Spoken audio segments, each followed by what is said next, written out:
Sanjeevayadi Akhila Shaktidhara Sudhamna Anyamscha Hastacharana Sravanattvadin Pranannamo Bhagavate Purushayirabhyam. Let us meditate on the supreme reality, the immanent power behind the whole creation. Om peace, peace, peace.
So today's topic is Sri Ramakrishna and Interspirituality.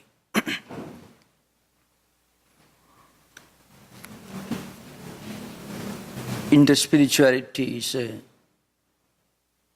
term that is becoming more and more popular among enlightened spiritual seekers working for interfaith harmony, interfaith dialogues, and so on. The term itself was coined by a Catholic monk, an author whose name is Wayne Robert Teasdale. Perhaps he meant by this term a kind of universal approach to spirituality, an approach to religion from a universal spiritual point of view. The spiritual reality inherent in the whole creation and inherent in all religious traditions. That is what he really meant. Now, the main problem that we are confronting in modern times is the reality of conflicts and dissimilarity of religions and the need for a unity and harmony which goes beyond these diversities. There's a need, it's a matter of human survival, there's a need to find out some interconnecting link that puts together, that goes beyond, that looks beyond these diversities. That's the need. But the reality is, if you look at religions from a very superficial point of view, the diversities, dissimilarities, and conflicts outweigh any kind of harmony and unity. See, look at people belonging to different religious traditions. The rituals are different. The way they pray may be different. And in many cases, the food habits, customs, conventions, everything is different. Then where is the unity? Swami Vivekananda looked upon religion from a very universal perspective. He said, every religion has some primitive secondary details. At the same time, behind and beyond these apparent conflicts and diversities, the secondary details, there are some underlying universal spiritual principles. If you take this perspective, you find every religion is an approach to the same spiritual goal. Swami Vivekananda was a student, a disciple of Sri Ramakrishna Paramahamsa. And historically, if you look at the evolution of interfaith harmony and even comparative religion, you find in Sri Ramakrishna's teachings, the very concept of interfaith harmony and interspirituality finds its full expression. I shall just quote one to begin with, just to give an idea of what Sri Ramakrishna said, and then we will approach the subject from my historical perspective. Sri Ramakrishna makes an interesting statement. Different creeds are but different paths to reach the same one God. Now, how can different religions be paths leading to the same goal? If I go to a church, you may go to a temple, another friend may go to a mosque or a synagogue, where prayers are different, books are different, creeds are different. Then how can all of them take you to one God? Sri Ramakrishna says, diverse are the ways that lead to the temple of Mother Kali, the Divine Mother, in Calcutta. Similarly, various are the paths that take men to the house of the Lord. Every religion is nothing but one of such paths. And then another angle, he says, as one can ascend to the top of a house by means of a ladder, a bamboo, a staircase, or a rope, so also diverse are the ways and means of approaching God, and every religion in the world shows one of these ways.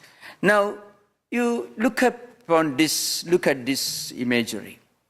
You want to climb to the top story, maybe the terrace of a building, top of the building. When we first try to climb the staircase, the steps, we may think that this is the only way to reach the top. Another person who may be using a rope may imagine, if he doesn't see the staircases, he will imagine this rope is the only means to reach the top. In modern times, if you can use a parachute, from a helicopter you can descend to the top of the terrace, and you may think that's the only way to do it. So long as we don't reach the top, so long as we are at the lower levels, we think our path, our means of climbing, reaching the top, is the only way, there is no other way. Sri Ramakrishna uses another much more telling simile elsewhere. See, suppose you are trying to reach a home, you are trying to enter a home. You first reach the gate. Maybe the gate and the walls may be made of bricks. At that time you think maybe the pathway, the staircase the ground floor may be made of something else other than the bricks. But when we enter the gate, as we walk towards the home, we think, oh yes, in fact, even the pathway is also made of the same bricks out of which the walls are made, maybe the gate also may be made. And when we enter the ground floor is also made of the same brick. And then you climb the staircase, reach the first floor, second floor, and the terrace. Finally, when you reach the terrace, you understand it's the same brick. The whole building, including the pathways, the gate, the walls, everything is made of the same brick.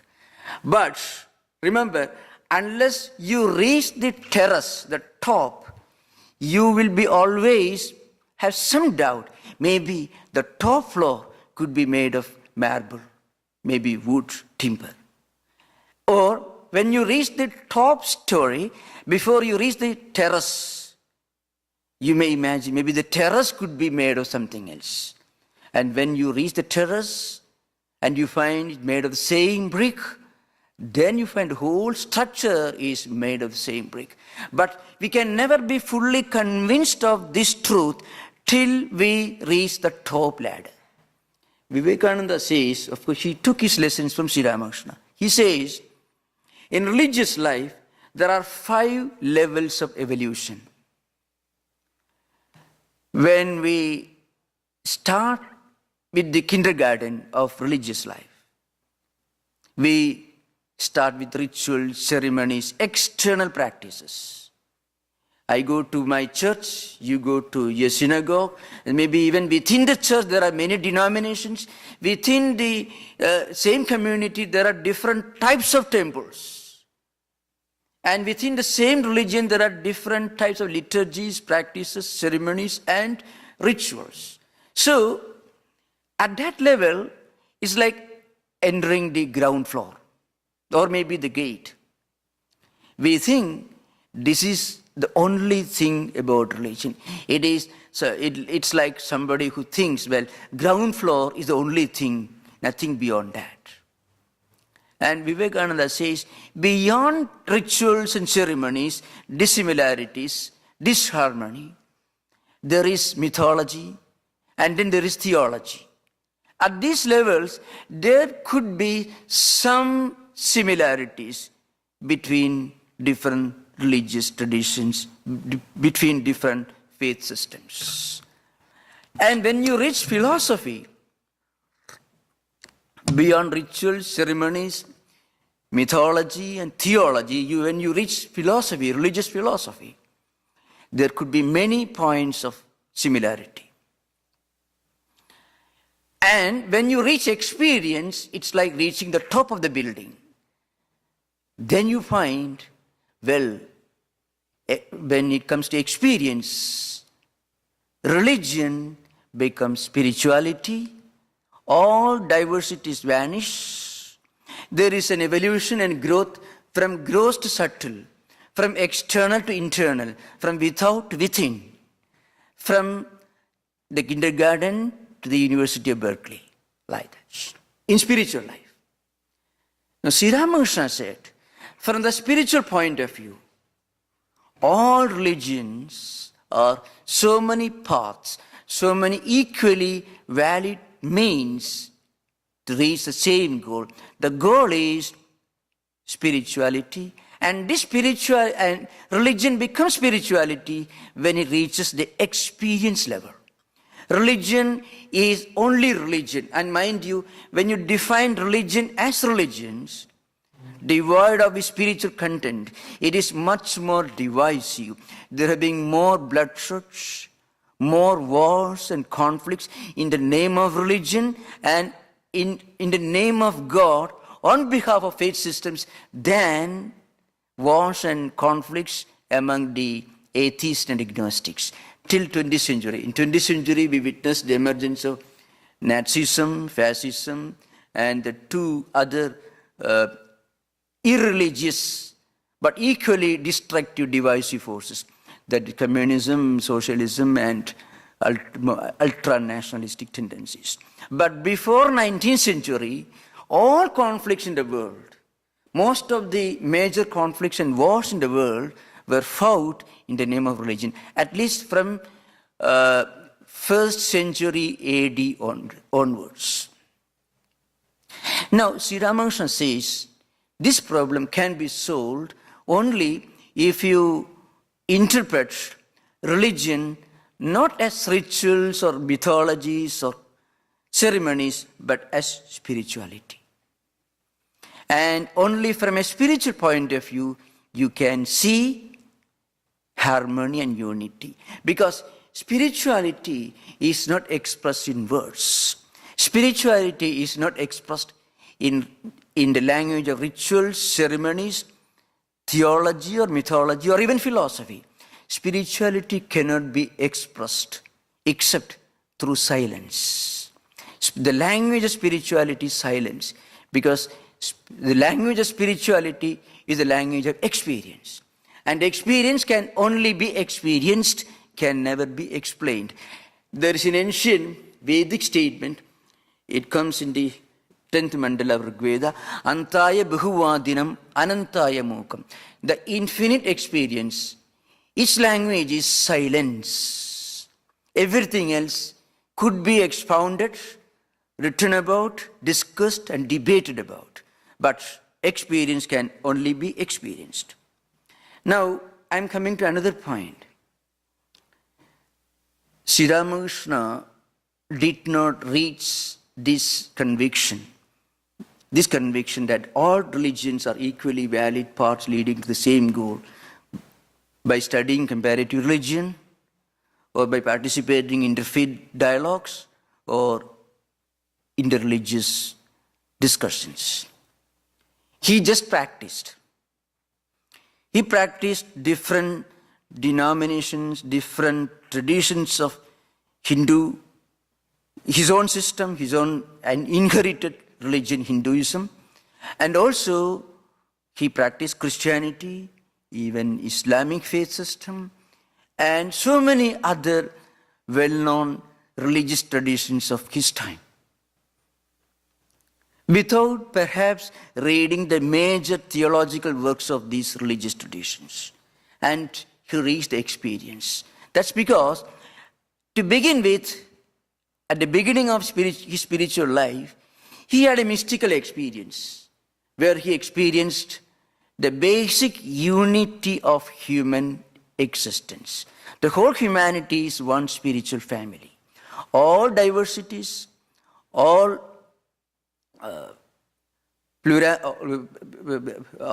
conflicts are only at the level of rituals, ceremonies, and other secondary details.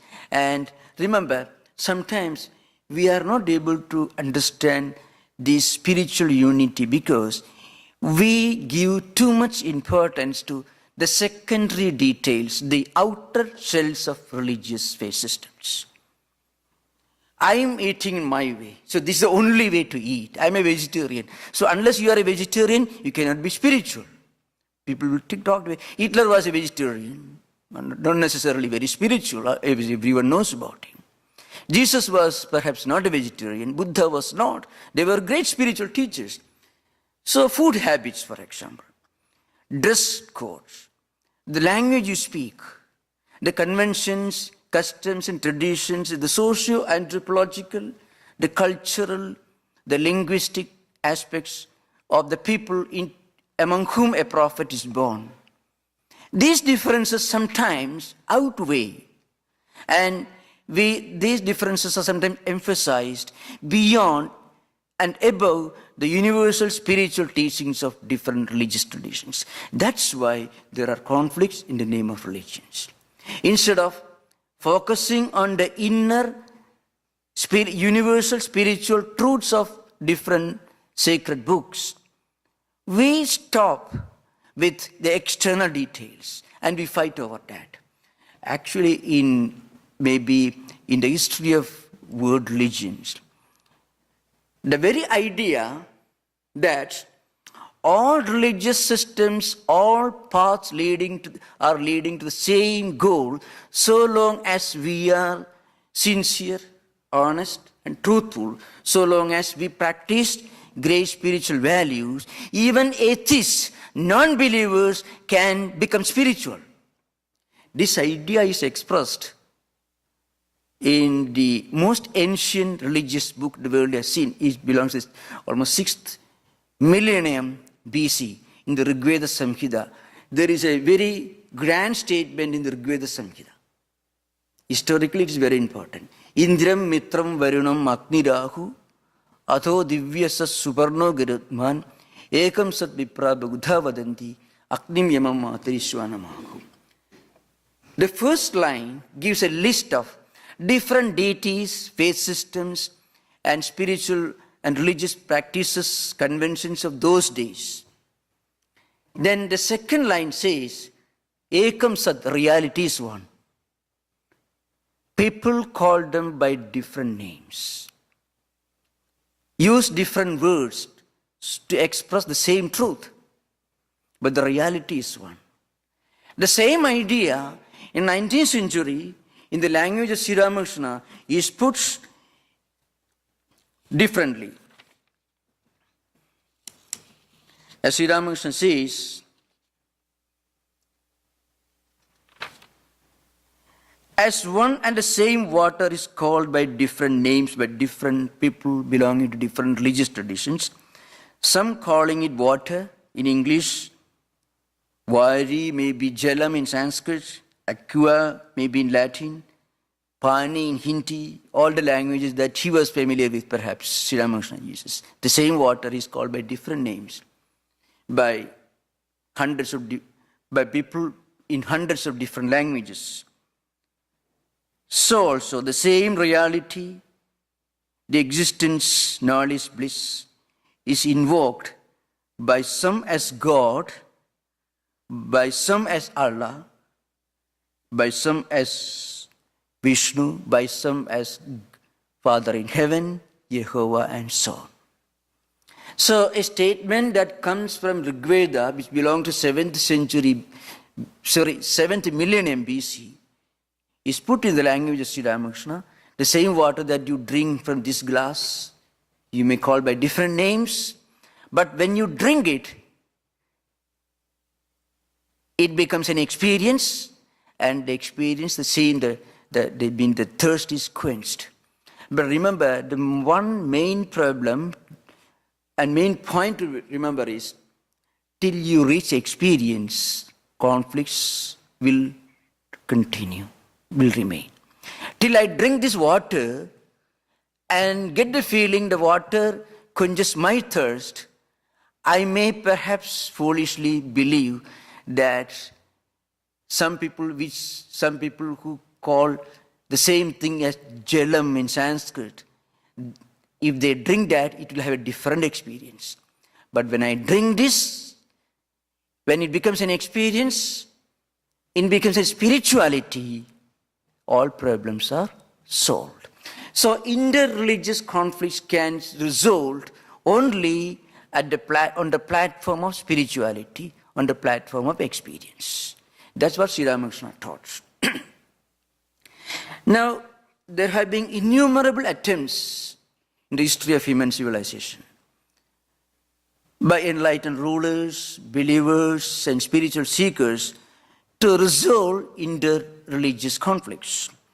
Historically, the first organized attempt, was made by Ashoka the Great, an emperor who lived in India in the 3rd century BC. Then there have been many attempts, at least within Christendom, there have been attempts to bring different denominations of Christianity under one umbrella, on the same platform.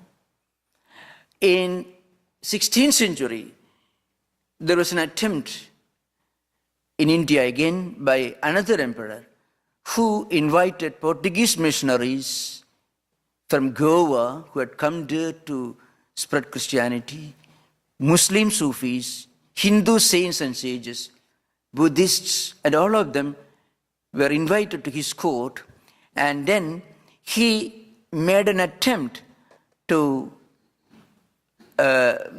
evolve a concept of interspirituality, which did not succeed for one simple reason. He did not insist on the experience aspect of different religious traditions.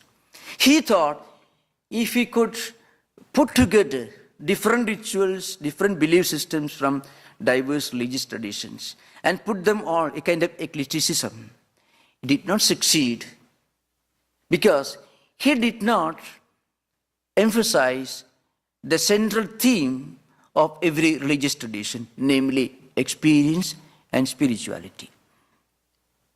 In modern times, it is the spiritual ideal which serves as the platform for inter-religious harmony. So there are different approaches in interfaith relationship. The highly exclusivistic approach, a defensive approach, mostly used by fundamentalists belonging to different religious traditions.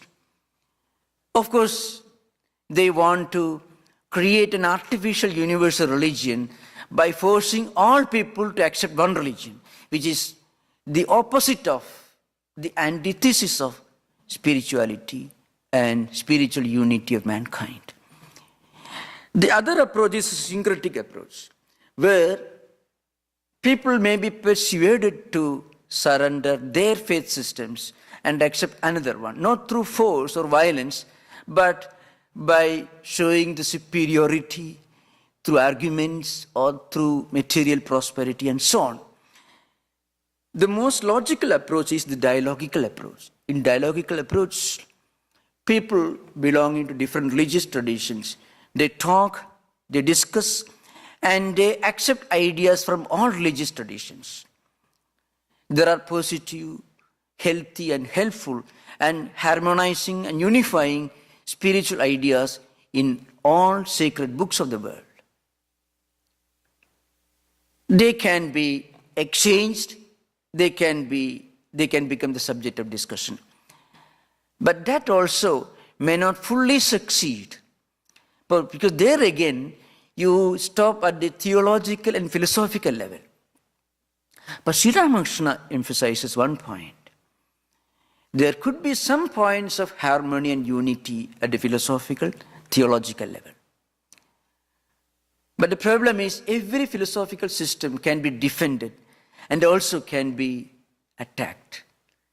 A lawyer, a well-paid lawyer, a brilliant lawyer can argue for the right cause and also for the wrong cause.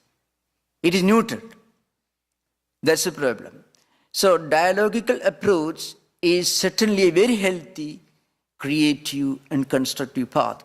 But it is not foolproof because the emphasis is on logical soundness of this idea. And every logical idea can be countered at logical level. But Sri Ramakrishna emphasized, this is good. In fact, he himself encouraged. Sometimes, people belonging to different faith systems, Christianity, Islam, and also different traditions within Hinduism, used to come to Sri Ramakrishna and he used to encourage them, you discuss among yours of different systems. Sri Ramakrishna used to ask them. Then he would say, well, beyond all this, there is one principle, you should have devotion to God, you should lead a good moral life. But the central theme of his teachings was that at the experience level, when you really experience the essence of a religious tradition, then all differences, all conflicts vanish. That's why in Vedantic tradition, there's a perfect reconciliation between theology and mysticism. In fact, theology and philosophy become authentic when they are supported by experience. In Shankaracharya's commentaries on the Upanishad and Vedic literature, he goes about shouting a big slogan, Srutya, Yuktya, Swanubhutya. That is it. So he says, we should read books, Bible, Quran, Saint Avesta, maybe Dhammapada, Gita, Upanishad, all the different sacred books of the text we must read. Then he says we must understand. We must try to understand the meaning through contemplation and also using our own power of reasoning. Blind belief will not take you anywhere. Blind belief. We must understand and then believe. And then he says, that's not enough. See, if you can take an oath, well, I believe this, you don't become spiritual. You may become religious, and still you may continue your fight. So he says, beyond this expression of your allegiance to a faith system, this taking a formal oath, there is something that goes beyond that's superior. And that is the only criterion for spiritual authenticity. He says that is experience. Swanubhuti means one's own inner experience. And when you get this experience, all doubts vanish. Not till then. So Sri Ramakrishna says, if a sincere, earnest, spiritual seeker practices the supreme sacred teachings of his or her religious tradition sincerely, earnestly, then you don't require an intermediary. You don't require a priest or any intermediary to take you to God's presence. God's doors will be open if you open your heart. So, every religion at its highest level becomes or should become experience. And when religion becomes experience, it is spirituality. And every religious tradition has this spiritual content in all their teachings and sacred texts. Once we reach this level, this experience level, then all conflicts will vanish.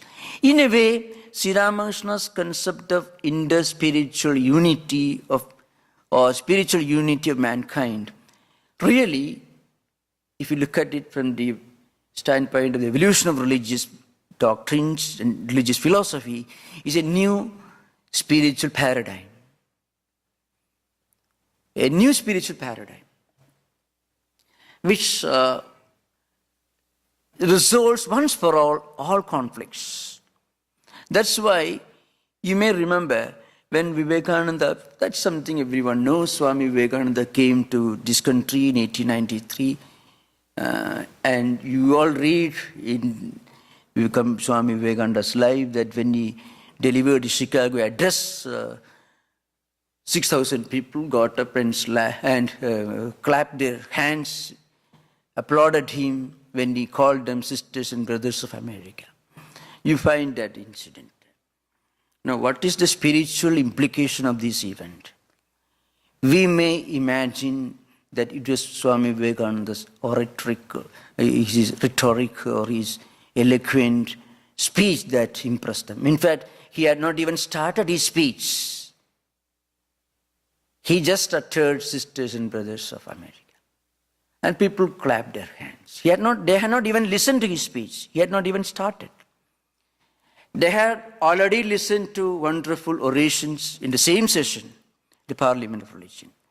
Great divines, great scholars, theologians from different traditions came and delivered lectures, and they were highly impressed.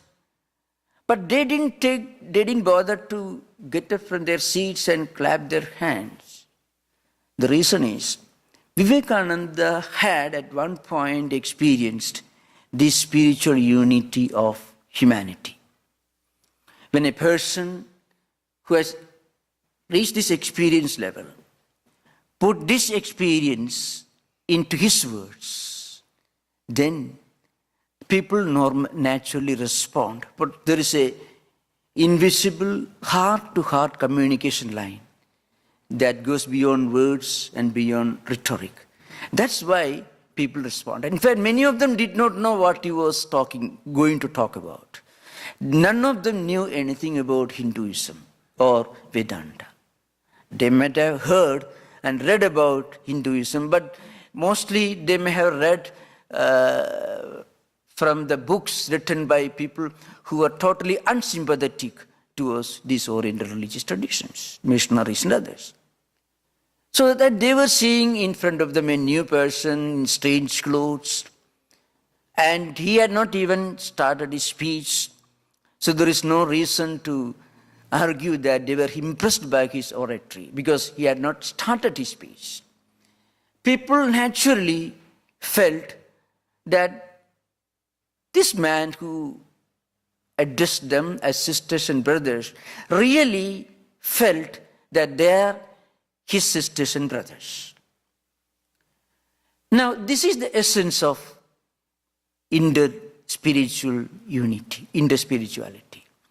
When we reach at least a glimpse of, when we get a glimpse of this spiritual unity of mankind, it helps us to look upon the whole humanity as one spiritual family.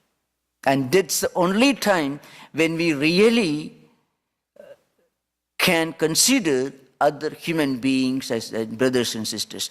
Otherwise, when you go to Trader Joe's, they also have a good day, great day. They will tell you, you won't be highly impressed by that. People smile at us, laugh at us, say wonderful things, much more.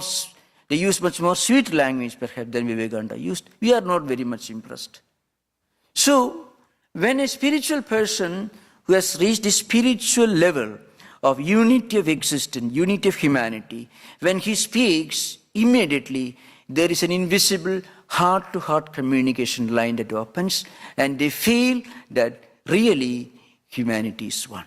That experience may not last long in their hearts, but there's an immediate effect in that. That's what Sri Ramakrishna really meant when he said that when we reach the experience level, then we look upon the whole humanity as one spiritual fraternity.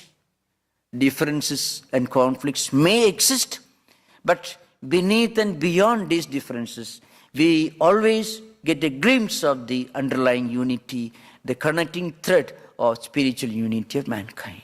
That's what Sri Ramakrishna meant. I shall read a few more teachings from the sayings of Sri Ramakrishna.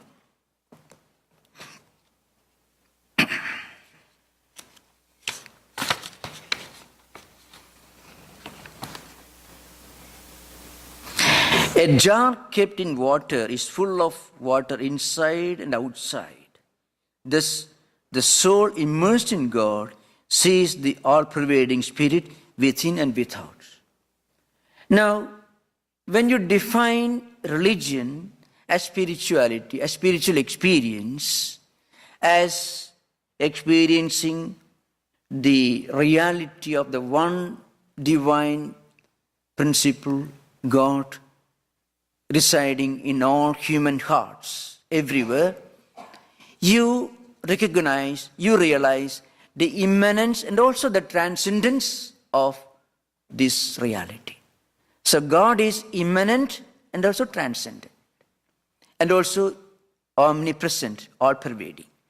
God lives within and also without. At the beginning of our spiritual life, we may perhaps think that my God lives in my temple, and his residential address is this temple address. That's the place where he lives. If I pray to my God, he'll be very happy. But he may not be in very good terms with people who do not pray to him the same way as I do, as I pray. Now, as we evolve in spiritual life, we also start feeling the presence of the same God outside the temple. If we can feel the presence of God only in the prayer hall, meditation room, in a church or a temple alone, then we are not spiritual, but it will be helpful to us. Because first of all, we must see God somewhere. If not in our own hearts, if not in the hearts of others, we must feel his presence in a temple or a church or some place of worship. That's needed. But we should not stop there. That is only the kindergarten, the primary standard, primary school of spiritual life. As we evolve further in spiritual life, we start seeing the presence of God even outside the meditation room, even outside the temple, outside the place of worship. And at the highest experience level, we feel, not just feel, we do experience the presence of God everywhere. So to begin with, we feel the presence of God only in a place, and at the end, there is no place where God is not present. Then how can there be any wrong religion in this world? Suppose a primitive person who is not educated, who may not have read any religious sacred books, if he goes to his room and prays, if he doesn't have a room even, if he lives in the wilderness, if he goes to a forest and pray sincerely, do you think God will ask him, no, you build a church or a temple first and then pray? What happens? God opens his doors to him also. So, the real residential address of God is the human heart itself. That's what Gita says. Ishvara sarvabhudanam hridesi arjuna tishtadi brahmayan sarvabhudani yantrarudhani maya. In the 18th chapter of Gita, Lord Krishna says, he says, the residential address of God is human heart. He lives in the hearts of all beings. Not only in the hearts of believers, nor even in the hearts of non-believers. God's existence is not dependent upon our recognition that he exists. God should be very miserable if he feels totally helpless if you don't recognize him. In fact, that's why Swami Vivekananda made a very memorable statement. It's supposed to be one of the most memorable statements in the whole 9 volumes. He says, even if you do not believe in God, you live your life in such a way that if God exists, he will accept you even if you don't accept him. So God will accept us even if we don't accept him.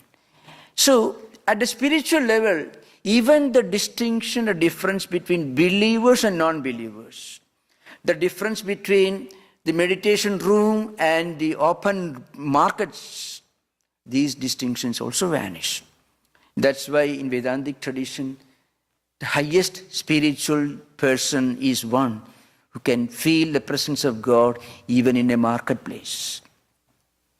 That is true, literally true. In the Mahabharata, there's a story.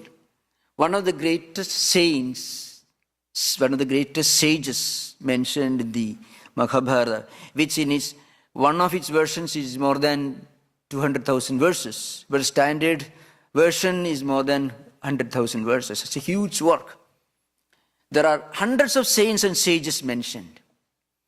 But one of the greatest of them, he was a butcher. His job was, every day he used to go to forests, hunt animals, bring them, cut them, and that was his job. He was a butcher by profession. His name was Vyatha. And a great mendicant who meditated for a long time, but he could not control his anger, went about, finally reached him and learned from him the highest spiritual truth. Now, what is real spirituality? The real spirituality is experience of this oneness of reality. And at this level, even the difference between religion and non-religion, the secular and spiritual, even these differences and distinctions vanish. The secular merges into the spiritual. There is no distinction between the believers and non-believers because it is a kind of spiritual democracy, spiritual egalitarianism, a kind of universal spiritual humanism. Now, this idea I want to emphasize again, Sri Ramakrishna preached based upon his own experience, his own inner experience.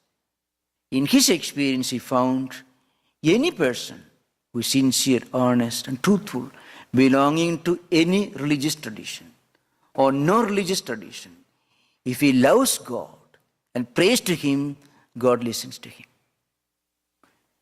Language, customs, socio-anthropological factors are only secondary, are minor factors. Beyond and beneath these differences is a unity of existence.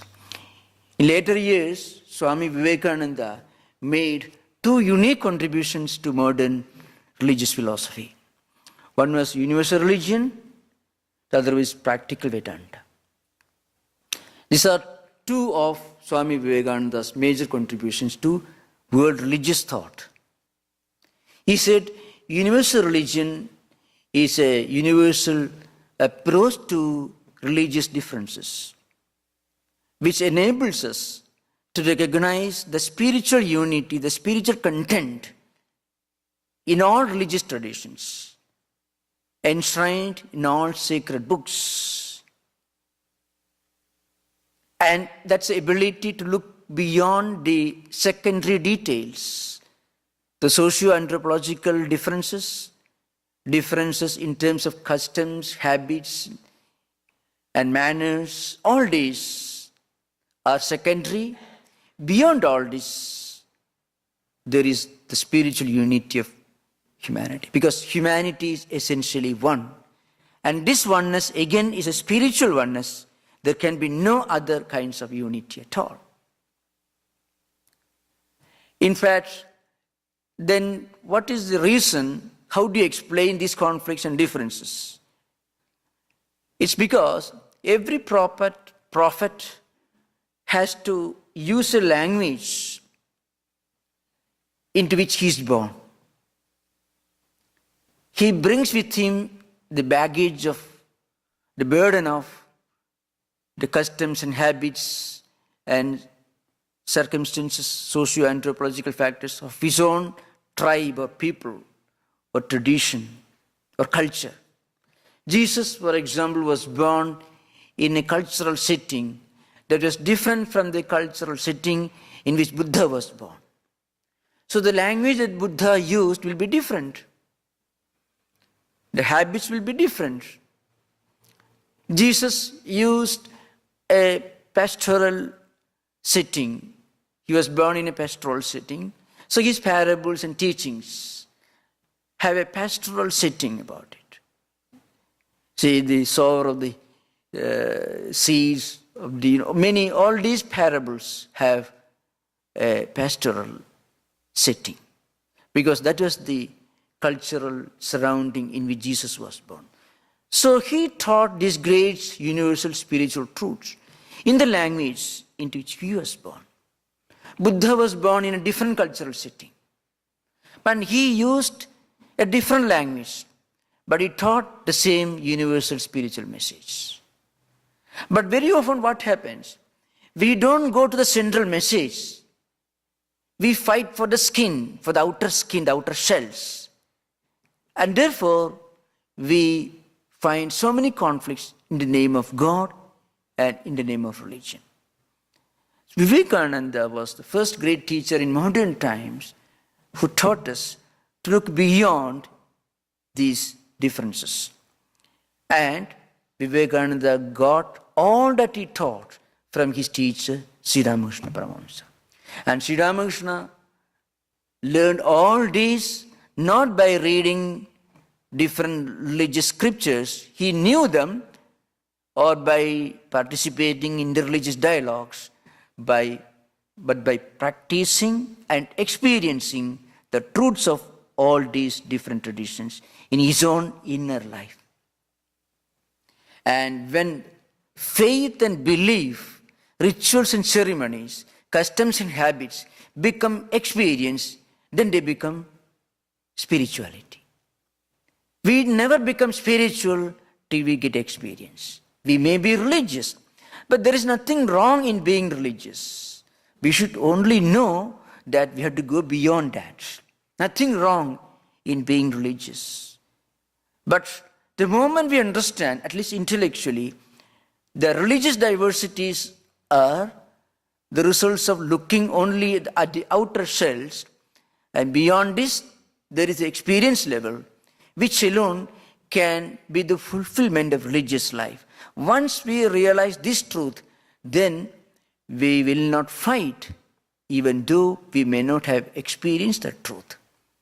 And that's a great contribution of Sri Ramakrishna in modern times. Thank you. Namaskar. Om Shanti Shanti Shanti. Hari Om Tat Sat. Sri Ramakrishna Arpanamastu.